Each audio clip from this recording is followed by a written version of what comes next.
Hi, this is Steve Palladino from Palladino Power Project, and I'm bringing you a video on using the app RE in Stryd for Firefox.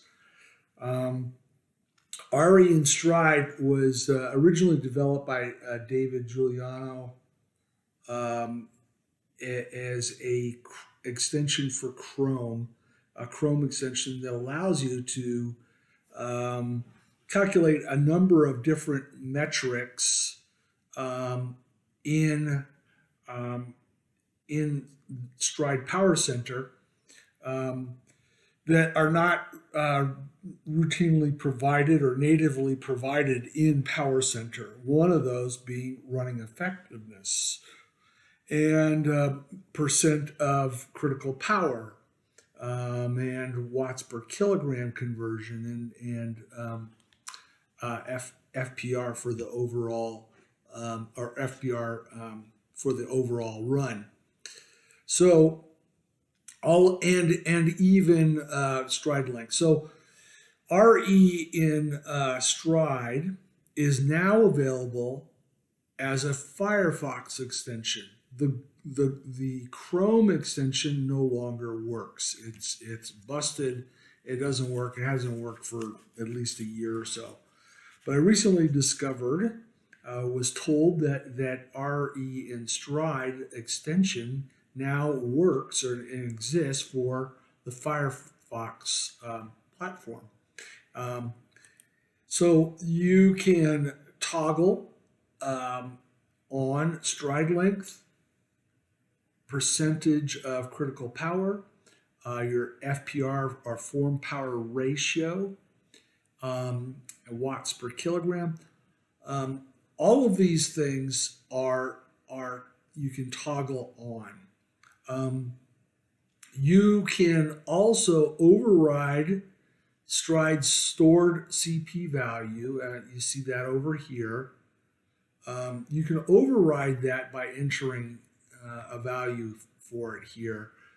Although I usually just leave it at 0 and use whatever is over here for the athlete, given that I'm usually doing this for athletes that I don't work with one on one. And you enter the stride weight setting right up at the top here. And by entering the stride weight setting, then you're going to get correct watts per kilogram. You're going to get correct running effectiveness calculated. So all of these can be toggled on or off, with the exception of running effectiveness. That's automatic. And you need to put in your stride weight setting. You can override whatever is there in stride as far as your CP. You click save, and then you come to your activity in Power Center, and now you can see for this activity the running effectiveness was 0938. 0938. You can also select, now these are half marathon power tempo sections, and for this one early on you can see that there's a little uphill, then there's a net downhill, a little uphill at the end. Hilliness does impact running effectiveness, and you can see 0.924 for running effectiveness. It was run at 95% of critical power, which is about what you would do for a half marathon power tempo section. All right, so that 0.924 compares to 0.938 for the whole run. Usually when you run a little bit higher intensity, you have a higher running effectiveness, but when you're on hilliness or you're into a headwind, you're going to get lower running effectiveness. These things will impact running effectiveness. So this one, given the nature of it being hilly, gave a lower running effectiveness versus the entire run. For the second half marathon power tempo, it was a little bit flatter, and you can see 0.954. So this one here was 2% air power, so not a heavy influence of air power, and so consequently it was higher overall. In fact, overall air power was 3%. I'm just going to click that, and you can see that in this section here, heavier air power is 4%, which certainly, besides the hilliness, the air power,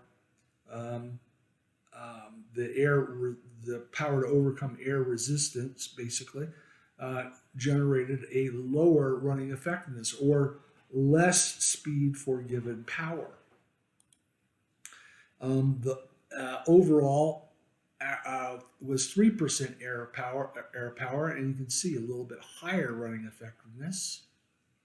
And then again, this last segment was only 2% air power, and it was much flatter, and the running effectiveness is 0.954. This is important, and I love this because you can just swipe it and analyze the segment.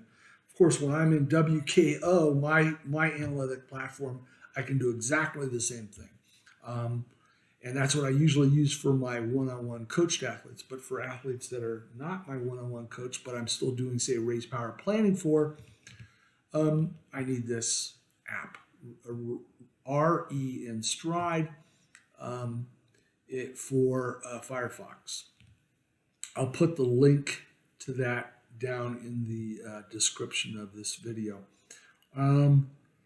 This is important. Those variables are important in race power planning because you want to sample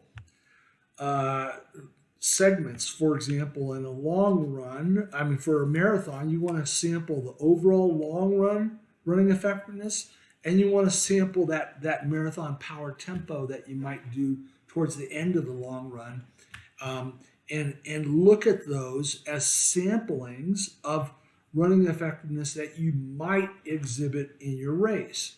I say might because what kind of air power or air resistance you have to overcome is going to be impactful, and the hilliness, whether it's a net downhill, net uphill, or total hilliness, the overall lumpiness of the run, all of these things will impact your RE in the race.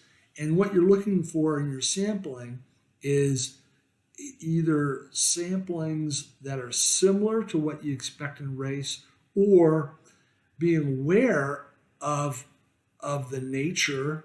In other words, this person might be doing a flat half marathon, and this is impacted by air power. Let's say their air power normally is 2% on all of their long runs. I'm not going to use this. It's going to be falsely lower than what I might expect. So you got to interpret these various RE samples. Here's one where the athlete did a half marathon on a flat course. So that's great. I know that in this one is 0.958 off of 2% air power. So that is a very, very strong sampling for another half marathon, assuming it's on relatively flat terrain and assuming the air resistance is, the power to overcome air resistance is similar. So this gives you a way, this RE in Stryd, to actually do samplings of your running effectiveness in Power Center. And again, there's other metrics you can look at, what the watts per kilogram were, the percentage of critical power, the form power ratio for given segments. But for race power planning purposes, that RE sampling is very important. So hopefully this video helps. Again, I'll put that link to RE in Stryd down in the description of this video. And I wish you well in your race power planning.